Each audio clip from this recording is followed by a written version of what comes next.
this. In order to remove this window crank handle, it's best to have a tool that looks like this, and what this does is it slides down underneath and unclips a little spring clip that's back there, which I'll show you. I can't show you right now because I can barely see it, but it goes down like this and it unclips the spring clip that holds this handle onto the rod. So you want to locate the clip. The C-clip is in the up position like this. As you can see, there's a very small washer here. There's a plastic washer.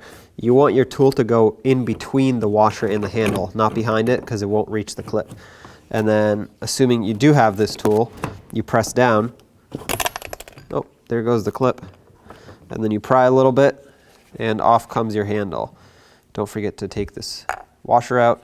So what the clip does is it goes right here on the handle, and it locks it into this groove so that when you move your window up and down, this can't come pulling out. If you don't have this tool, you can just use 2 little screwdrivers or 2 small picks and pick at this clip until you get it off, but it's a lot more convenient to have the tool. To install this handle, make sure you have the clip inserted, put in your plastic washer, and simply take the handle and press it on.